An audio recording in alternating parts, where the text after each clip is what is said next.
प्यारे बच्चों, स्वागत है आपका आपके अपने प्यारे YouTube चैनल पे। आज का वीडियो बहुत ही मज़ेदार होने वाला है, क्योंकि आज के इस वीडियो में मैं आपको बताऊंगा इंग्लिश सीखने के क्रम में कि इज़, एम और आर का प्रयोग कैसे करते हैं। बहुत बच्चों को शुरुआती जब वो अंग्रेज़ी सीखना प्रारंभ करते हैं तो उन्हें दिक्कत हो जाती है कि इज़, एम, आर का प्रयोग कैसे करें, कहाँ करें, ये उन्हें समझ नहीं आती है। तो आज का वीडियो आपके लिए बेहद रोचक और ज्ञानवर्धक होगा। वीडियो को एंड तक देखना, बहुत ही अच्छी जानकारी मिलेगी। आप चैनल पर नए हैं, पहली बार आए हैं, चैनल को सब्सक्राइब कर लीजिए, वीडियो को लाइक करिए और अपने दोस्तों को शेयर करिए। देखो, is, M, R, is, M, R यह सेंटेंस में प्रयोग करते हैं। ये दो तरीके से प्रयोग होता है।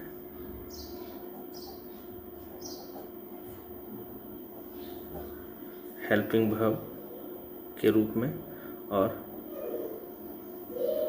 मैन वर्ब के रूप में, यानी दोनों तरीके से होता है। आज के इस वीडियो में मैं बताऊंगा कि कैसे दोनों तरीके से होता है, हेल्पिंग वर्ब और मैन वर्ब के रूप में। सबसे पहले तो आप जान लें कि इज़, एम, आर का मतलब क्या होता है। देखो, मतलब तो मैंने बता दिया है कि हेल्पिंग वर्ब और मैन वर्ब के रूप में इनका प्रयोग होता है, लेकिन जहाँ पर इज़, एम और आर आ जाए तो समझ लेना कि वो जो वाक्य है जिसमें इज़, एम, आर लगा हुआ है वो प्रेजेंट टेंस के हैं। किसके हैं? प्रेजेंट टेंस के सेंटेंसेस हैं जहाँ पे इज़, एम, आर लगा रहेगा, तो आप समझ आना कि वो सेंटेंस जो है प्रेजेंट टेंस के हैं। अब हम लोग जान लेते हैं कि इज़, एम, आर का प्रयोग कहाँ कहाँ होता है। ठीक है, सबसे पहले इज़ लेते हैं हम लोग। देखो, इज़ लिया, इज़ यह जो है ना, जिसका अर्थ होता है तीनों का। यहाँ पे आप देख लें, इन तीनों का इज़, एम, आर का अर्थ क्या क्या होता है मैं बताऊंगा। और चलो पहले इज़ के देख लेते हैं। इज़ देख लेते हैं, है इत्यादि। ठीक है, यहाँ इज़ का अर्थ हो जाता है, यानी प्रेजेंट टेंस में इसका प्रयोग होता है ना। तो लेकिन किसके साथ? यदि कोई भी सब्जेक्ट सिंगुलर हो के साथ। देखो, इसका प्रयोग वहाँ करते हैं जब कोई सब्जेक्ट सिंगुलर हो। सिंगुलर सब्जेक्ट कहने का मतलब जो सिर्फ एक हो, जो जिसका गिनती सिर्फ एक कर सकते हैं, वहाँ पर आप इज का प्रयोग करते हैं, है ना। वहाँ पर आप इज का प्रयोग करते हैं। अब धीरे धीरे हम लोग सीखेंगे कि हेल्पिंग वर्ब और मैन वर्ब के रूप में कहाँ कहाँ प्रयोग होता है। तो चलिए इज से संबंधित हम सेंटेंस देखते हैं। वह गरीब है, वह गरीब है। ठीक है, यहाँ पे सब्जेक्ट क्या है? वह का क्या होता है? ही। चूँकि वह जो है सिंगुलर है, वह कहने का मतलब एक का बोध होता है, तो सब्जेक्ट सिंगुलर हो गया, उसके साथ लगेगा इज। चूँकि ये प्रेजेंट टेंस है जहाँ पे है का प्रयोग हुआ है, यानी इज का मतलब हो जाता है। और गरीब का क्या होगा भाई? पुअर। देखो, इस सेंटेंस में इज जो है वो मैन वर्ब के रूप में है। क्या है? मैन वर्ब के रूप में है। देखो, मैन वर्ब को एम भी कहते हैं शॉर्ट में, तो मैन वर्ब के रूप में है। क्यों है मैं बता दूं कि इस सेंटेंस में कोई और मैन वर्ब नहीं है, और किसी भी सेंटेंस में कोई और मैन वर्ब के साथ इज का प्रयोग करते हैं तो वो हेल्पिंग वर्ब हो जाता है। जैसे देखो, यहाँ पे मैं बता रहा हूँ आपको, वह दौड़ रहा है, वह दौड़ रहा है। यहाँ पे वह का क्या हो जाएगा? ही, और ही के साथ भी इज लगेगा। क्यों? क्योंकि सिंगुलर है। He is running, he is running मतलब हो गया वह दौड़ रहा है। ठीक है, अब देखो यहाँ पे इज जो है वो हेल्पिंग वर्ब है। क्या है? Helping verb. क्यों? क्योंकि इसके साथ एक मैन वर्ब आया हुआ है। देखो, दौड़ना मैन वर्ब है। जब कोई मैन वर्ब सेंटेंस में नहीं रहे तो वहाँ पे इज, एम, आर जो है वो ऑलरेडी मैन वर्ब हो जाता है, और किसी मैन वर्ब के साथ इज, एम, आर का प्रयोग करते हैं तो वो हेल्पिंग वर्ब होता है। उम्मीद करता हूँ कि आप इसे समझ गए होंगे।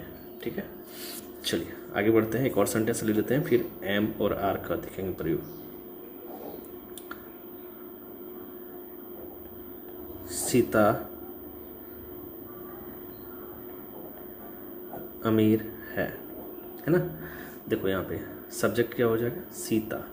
चूँकि सीता सिंगुलर है इसलिए इसके साथ इज लगेगा, सीता इज। अमीर का क्या होगा भाई, रिच। तो यहाँ पे इज जो है ये भी मैन वर्ब है, चूँकि यहाँ पे कोई मैन वर्ब और नहीं लगा हुआ है ना। चलिए, उम्मीद करता हूँ कि आप इज का प्रयोग समझ गए होंगे कि जहाँ सिंगुलर का मतलब कोई एक का बोध हो वहाँ पे आप क्या करेंगे, इज का प्रयोग करेंगे। ठीक है, चलिए अब हम लोग देख लेते हैं, इज के बाद हम लोग आर देखते हैं, उसके बाद लास्ट में एम देखेंगे। अब हम लोग आर देखते हैं।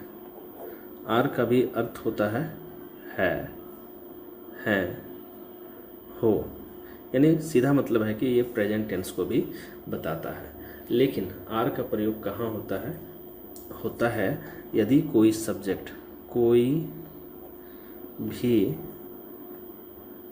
सब्जेक्ट प्लूरल हो के साथ।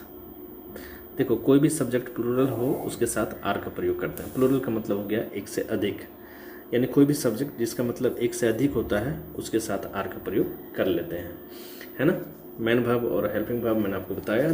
अब उसी से संबंधित यहाँ पे आपको क्वेश्चन बताता हूँ। जैसे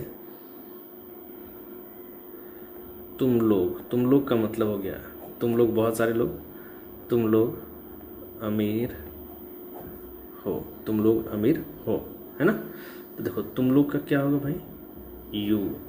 और चूंकि यू का मतलब हो गया तुम लोग बहुत सारे लोग, इसलिए इसके साथ लगेगा आर। और अमीर का क्या होगा, रिच, है ना। बिल्कुल सिंपल, इसको बनाना सीखना। नेक्स्ट है वे लोग,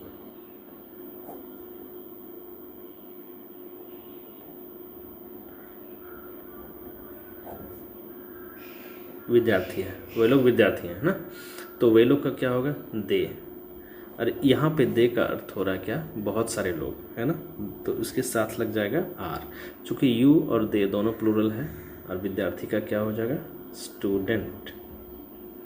लेकिन स्टूडेंट नहीं होगा, स्टूडेंट्स होगा, चूँकि यहाँ पे बहुत सारे बच्चों का बोध हो रहा है ना। तो यू और आर दोनों प्लूरल है इसलिए इसके साथ लगा है आर। समझ गए, यू और दे प्लूरल है, इसके साथ लगा है आर। ठीक है, चलिए बहुत अच्छा। एक और चीज़ यहाँ पे देख लो, तुम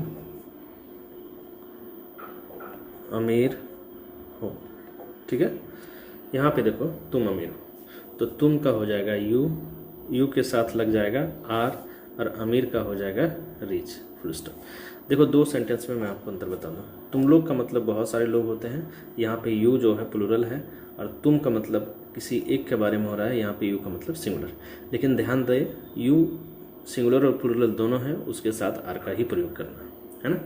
चलिए अब हम लोग देखते हैं एम का मतलब सीधा आप समझ लें कि हूँ होता है, यानी प्रेजेंट टेंस में हूँ होता है। तो देखिए कैसे एम का प्रयोग जो है सिर्फ आप आई के साथ एम का प्रयोग करेंगे। आई सिंगुलर है और सिंगुलर के साथ अपवाद के रूप में एम का प्रयोग आपको सीखना होगा, समझना होगा कि सिर्फ और सिर्फ एम का प्रयोग दुनिया में सिर्फ आई के साथ होता है, जिसका अर्थ होता है हूँ। ठीक है, जैसे मैं गरीब हूँ।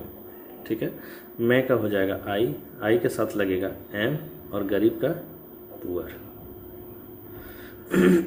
नेक्स्ट है मैं अमीर हूँ, तो इसका अर्थ हो जाएगा इंग्लिश में मैं का आई के साथ लगेगा एम, और अमीर का होगा रिच। ठीक है, नेक्स्ट है मैं खेल रहा हूँ, तो यहाँ पर मैं का आई के साथ लगेगा एम, देख पा रहे हो एम, और खेलना का क्या होगा, प्ले। ठीक है, तो इस तरीके से आप इज एम आर का प्रयोग सीखते हैं। यहाँ पे और यहाँ पे दोनों पे मेन वर्ब है यहाँ पे हेल्पिंग वर्ब।